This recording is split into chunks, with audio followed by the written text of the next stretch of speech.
Rick, good evening. So for reference video para filing natin. Anong araw ngayon? Monday, February 13. Wow, 13, 2024. Anong oras na? 7:30. 7:30 ng gabi. O sabihin, off na tayo, off duty na, no? Nag-vlog tayo, off duty na, no? Kasi may dami mga nagko-comment. Pinapayagan ba kayo mag-vlog? Ang sagot doon, yan ang kagandahan pa nag-engineer kayo. Pag nag-construction kayo. Hindi tayo kagaya ng mga factory, no? 'Di ba na parang robot na, no? Sa atin, yun ang kagandahan. At least, basta ma-supervise mo na mega yung project site mo. Alright?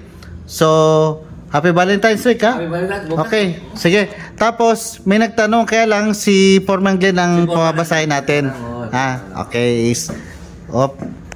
Meron pang pizza, ha? Meron pang pizza. Okay, Foreman Glenn. O ano? Meron ba nagtanong dyan? Meron nagtanong sa akin, sir. Sa'yo? May nagtanong sa'yo, ha? O anong tanong niya sa'yo? Ang tanong niya sa akin, mayroon ba daw elevator 3 sa puting? Puting elevator 3, ha? Tsaka ano pa? Tapos may isa pa yung tanong niya na mayroon ba bang elevator 6? Okay, magandang tanong yan. Sabihin niya kasi, nga naman, dahil yung mga word na elevator 4, elevator 3, elevator 6, palagi natin na-encounter sa beam, 'di ba? Sa beam talaga 'yan. Or kahit sa column. Ang column lang hindi lang L, H lang kasi height 'yun eh. Okay, so meron. Ang sagot doon is meron. Sige. So nandito dinrawing ko, no, yung illustration. Meron talaga.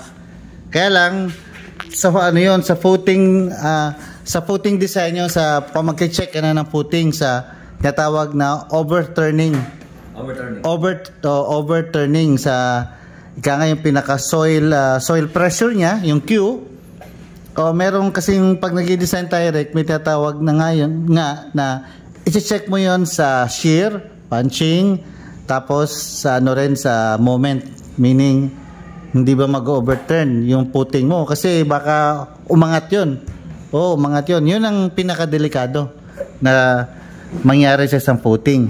Okay, so may tatawag tayo na kern distance. Itong kern distance, pag mag-check ka raw ng footing mo na hindi babaliktad, hindi mag-overturn, yun yung, teka lang ha, kunin ko yung pentel pen. Ito yung tinatawag na L/3.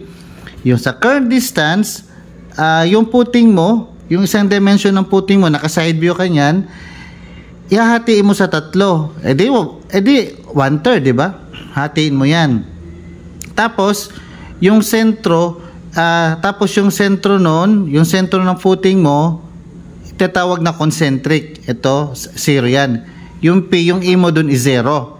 Alright? Pagka 0 yung eccentricity mo, wala siyang moment, wala siyang couple. Diba? So, yung soil bearing mo is ganito, flat lang, naka-rectangular. Actually, strictly speaking, hindi talaga rectangular yan, irregular shape yan.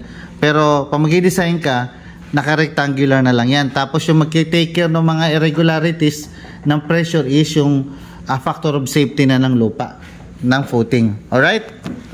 Ganyan.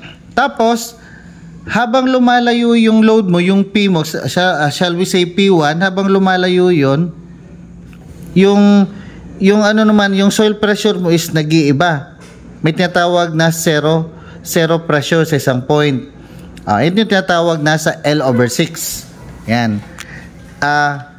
Inaalaw lang tayo ng kern distance na hindi lalagpas yung eccentricity natin ng L/6. Kasi yung 'di ba, L/3. Rick, 1/3 divided by 2. Yung L/3 divide mo ng dalawa, magiging L/6. So, kalahati lang siya. So, hanggang dito lang yan. Yan. So, kung ano man ang computation mo, sa footing design mo, i-refer mo agad dito, yung eccentricity mo. Pagka is equal lang sa yung eccentricity mo na calculation is equal to L/6, ganito mangyayari. Hanggang dito lang allowed natin. Hanggang dito lang. Alright? Pagka ito, scenario number 3 na. Scenario number 1, number 2, and number 3. Ayan, yung scenario. Pag scenario mo, yung pag-design mo, lalabas sa computation mo, yung eccentricity mo, is lumagpas na ng L over 6, ito na mangyayari. Meron ka ng negative pressure. Meaning, hindi na, ibig sabihin nun, yung pressure ng puting mo, hindi na nakalapat lahat, Rick. May uplift pressure na. Ito, uplift pressure na to. Negative pressure na to.